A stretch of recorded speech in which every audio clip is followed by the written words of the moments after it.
In this room sits a man, Stephen Woodward. Stephen is watching television with no volume because he is an insomniac. Perhaps a chemical imbalance, a traumatic event, or a busy mind keeps him up.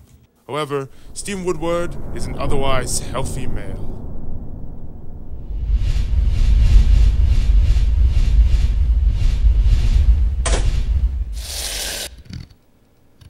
Stephen eats the right foods. He exercises regularly. Stephen can appreciate works of art. Stephen holds a strong position in his place of business. And he is not sexually frustrated in any way. On the contrary, Stephen Woodward is sexually active with many nice, attractive women. Tell me your middle name! Marcus! Oh, Marcus! The only problem Stephen conceivably has is this narration that prominently buzzes in his head. It began no less than 2 weeks ago. Stephen Woodward, while eating a home-cooked meal of steak and rice, heard a voice in the front of his skull. Stephen stood, startled and perplexed. The voice in his head spoke incessantly, dictating every thought, feeling, and movement. Thinking nothing of this, Stephen continued to finish his meal. He then went to the television room and skipped through local programming. After indulging in a can of soda pop, Stephen Woodward had a growing sensation of frustration. Annoyed with his narrator's calm and commanding voice, Stephen established that this was most likely a phase of some sort. Stephen then proceeded to bed and masturbated to relieve some tension. This was only the beginning of Stephen Woodward's mental decline. Each sleepless night became another busy day.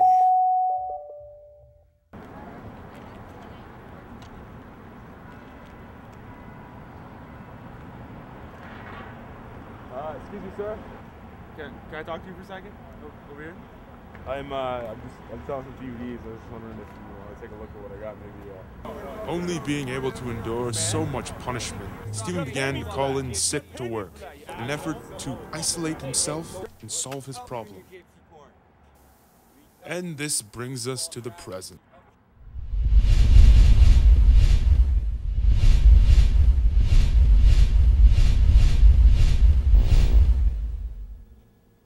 Stephen Woodward, lying listlessly on the couch watching a silent television set, doing nothing at all, doing nothing to take hold of his situation.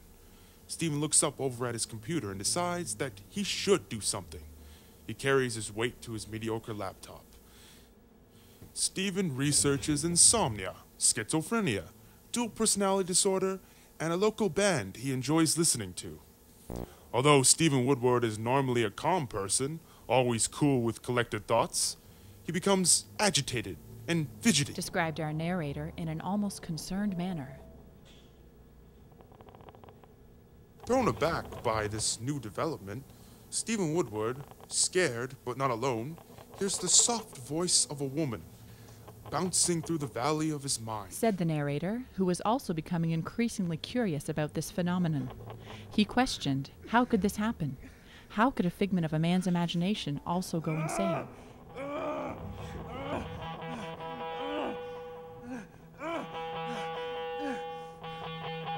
Standing there, puzzling away, Stephen Woodward just wanted to close his eyes and hear silence. A silence that even this old man would enjoy sharing. The narrator stopped speaking, if only for a second or two. Then he realized he was as screwed as Stevie Woodward too. Oh, if only the narrator knew what to do. Hello, Stevie, I'm you. Unlike that old buzzer, I'll help you. A part of your mind is all that I am. A piece of you, an escape, you surely can't. Now, I had me head cranker a-crankin', and I'm a-thinking perhaps you could sleep if you gave your head a proper flogging. Lift your hand, Stephen, hit yourself again, and again. Stephen Woodward punched himself in the side of the head with his moderately toned arm. Said the narrator, gasping upon impact. Our old narrator was now certain of only one thing. His life in Stephen Woodward's head was about to stop. or at least get very painful. Hit yourself again, as many times as it takes. It's not easy to make a head break. Hit a rock to scissors and even they break. Hit your left temple. First your legs will tremble, your neck falls slack, and then you'll be down, flat on your back. Rock beats scissors. Stephen Woodward, ever desperate for a solution, punched his head a number of times. Stephen, strewn out on the floor, beaten but still conscious, fights for relief. Said the narrator. He wished Stephen well in his quest for relief from his electrical impulses, from his chemicals, from his gene pool, relief from his brains. Our narrator has a fear, you see, because if Stevie Woodward left our plane of being, our relator of tales would discontinue speaking, meaning the ending of this particular psyche. Et est-ce que Stephen Woodward connaît son destin? Je ne pense pas. Did Stephen Woodward just realize his fate was a question just asked by some damn Frenchman that rang through his head? Said the narrator, who was beginning to feel very crowded in the space of Stephen's mental facilities. I sensed frustration in the old man. This man, who flogged his own head, would not have it dead.